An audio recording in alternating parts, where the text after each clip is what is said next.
Attention aux dangers de l'avarice. Ce programme a été enregistré à l'origine par Ricardo Melo de l'Institut Namasté le 25 avril 2018. Les audios sont préparés par des volontaires de la pilule de l'Évangile. Notre équipe de collaborateurs a toujours besoin d'aide. Soyez vous aussi volontaires dans notre cause. Rejoignez notre page sur Facebook, Pilule de l'Évangile. Bonjour mes amis, bonjour, je vous souhaite une excellente journée. Nous commençons une nouvelle pilule de l'Évangile. Et alors, comment allez-vous?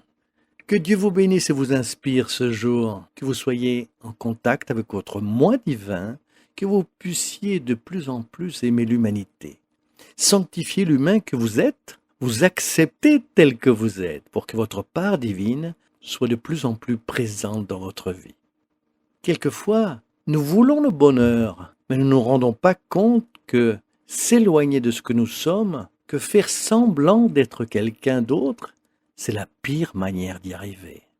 Quand nous nous acceptons tel que l'on est, et que l'on admet qu'il y a des points à travailler, avec de l'honnêteté émotionnelle, et nous commençons à travailler avec notre conscience, nous nous affranchissons. Il y a une parabole magnifique dans le livre de Luc, chapitre 6, verset 19, qui raconte l'histoire d'un riche avare et de Lazare. Ce n'est pas le Lazare, l'ami de Jésus, mais un autre. La parabole raconte qu'il y avait un homme riche qui, tous les jours, menait une vie de richesse et joyeuse.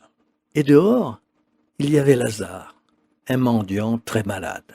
Il avait le corps couvert de plaies que les chiens léchaient. Un jour, Lazare désincarne. D'après l'histoire, il est amené par les anges jusqu'à Abraham. Quelque temps plus tard, le riche lui aussi désincarne et, bien sûr, il va directement en enfer. C'est la métaphore de l'histoire. Le riche, qui avait très chaud et qui était triste, leva les yeux vers le haut. Il voit Lazare en toute autre situation et lui supplie de lui jeter au moins une goutte de salive pour diminuer la chaleur. Mais Abraham lui dit que cela n'était pas possible, car ils étaient chacun dans un royaume différent. L'homme riche supplia alors, « S'il vous plaît, j'ai 5 frères. Envoyez au moins quelqu'un chez mon père, c'est pour qu'il leur atteste ces choses afin qu'ils ne viennent pas ici dans ce lieu de tourment. » Dans cette histoire que Jésus raconte, Abraham dit, « Vous avez Moïse et les prophètes, écoutez-les donc. » L'homme riche dit, « Non, Père Abraham, si quelqu'un des morts va chez eux, ils se repentiront. » Voyez comme c'est intéressant ce qu'il dit.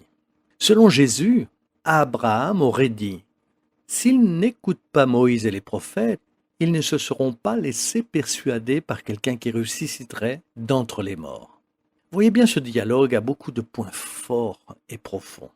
D'abord, le danger de l'avarice. Combien de personnes connaissons-nous qui se perdent dans l'avarice? Ce sont des personnes très attachées aux vêtements, aux biens matériels, à la maison où ils habitent et à leur voiture, quelquefois même à la nourriture qu'ils mangent. Ce sont des personnes attachées au matériel. Elles humilient les autres personnes. Parfois même dans la famille, un parent humilie l'autre. Voyez comme c'est fou. J'ai connu il y a longtemps une dame qui distribuait de la soupe aux pauvres. J'avais 18 ans à l'époque, je m'en rappelle très bien. Cette dame faisait les trajets à pied car son mari la manipulait. Je vous parle d'une dame de plus de 70 ans. Il ne lui donnait même pas de quoi acheter ses vêtements parce qu'il n'acceptait pas qu'elle sorte pour aider les pauvres. Voyez à quel point arrive l'avarice humaine. Souvent, nous devenons une personne avare sans même nous en rendre compte.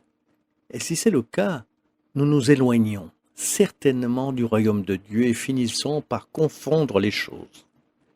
L'avarice est juste un détail, mais c'est très important. C'est juste un exemple. Nous devons accepter que nous l'ayons. Si vous avez une tendance à l'avarice, ne l'acceptez pas. Vous serez comme le riche de notre histoire. Je n'aimerais pas devenir comme lui d'ailleurs. Je suis sûr que vous non plus. Mais c'est comme ça que cela peut arriver. Nous, quelquefois, nions cela.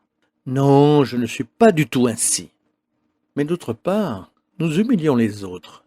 Nous n'arrivons pas à dépasser la question matérielle. Nous n'arrivons pas à partager. Il y a des gens qui conservent des vieux vêtements chez eux. C'est invraisemblable. Ils préfèrent perdre ces vêtements que les donner à quelqu'un qui en a besoin. Ou quand ils les donnent, ce ne sont que des vêtements abîmés. Non, ne faites pas cela, s'il vous plaît. Quand vous donnez, donnez des habits et des chaussures en bon état pour que quelqu'un puisse les porter et en profiter. Si vous étiez à la place de celui qui reçoit, vous aimeriez recevoir des choses abîmées? Non. Si vous donnez à manger à quelqu'un qui en a besoin, donnez-lui de la bonne nourriture. J'ai appris cela avec ma mère. Je me rappelle que quand j'étais enfant, les personnes tapaient à la porte chez nous pour mendier. Nous avons toujours été très pauvres. Pendant longtemps, nous ne mangions pas notre faim jusqu'au 20 ou 22 de chaque mois. C'est quand j'ai commencé à travailler vers mes 17 ans que j'ai pu aider financièrement à la maison. Mais malgré cela, ma mère donnait du peu qu'on ait aux personnes. Et elle ne donnait pas n'importe quoi. Elle donnait le pain qui n'était pas sec, le pain qu'elle venait d'acheter. « Prends-en un et donne-lui » disait-elle. Elle donnait du riz, un peu d'aliments, et nous n'avons jamais été en manque de nourriture. Nous avons eu des difficultés, mais rien ne nous a jamais manqué. Alors, attention à l'avarice. Faites attention aux tâches qui restent dans votre inconscient. Nous avons honte d'assumer que nous les avons, mais elles nous maîtrisent. Donc, il peut nous arriver ce qui est arrivé à l'homme riche. Lazare qui souffrait s'est affranchi, et le riche qui jouissait d'une bonne vie sur la terre est emprisonné. Comme disait Jésus, ceux qui ont des yeux ne verront-ils point? Ceux qui ont des oreilles n'entendront-ils point? Et vous vous estimez généreux ou attaché au matériel? Vous acceptez vos zones d'ombre et voulez-vous les changer ou pas? Vous croyez que vous n'êtes absolument pas attaché? Quelle est votre relation avec cette question? Pouvons-nous réfléchir à cela? Aujourd'hui, nous sommes à Salvador. Comme j'aime Salvador. J'aime profondément cette ville. Parce que quand j'étais enfant, j'ai vécu à l'Oro de Freitas, qui est dans la banlieue de Salvador. Ce fut inoubliable. C'est à ce moment-là que j'ai connu le spiritisme. La première fois que j'ai lu le livre des esprits, et que j'ai pu le lire, je n'avais que 11 ans. Ce fut mon premier contact conscient avec la médiumnité. Alors, j'ai une immense affection. Avant tout cela, ma première communion, je l'ai fait à Bahia. Mon destin spirituel est de cette manière lié à cette terre que je respecte et que j'aime énormément. De surcroît, être avec des Bahianais, c'est une bénédiction, ce n'est que de la joie. C'est un peuple qui a la joie de vivre, travailleur, qui luttait, certainement a beaucoup de choses à nous apprendre. Soyez-en certains que Jésus vous bénisse, de la lumière et de la paix. Mais n'oublions pas de faire attention avec l'avarice, ne pas fermer les yeux aux ondes de nos personnalités qui ont besoin d'être transformées. Restez dans la paix de Dieu, merci de partager les pilules. Et vous le savez déjà, à bientôt, à très bientôt.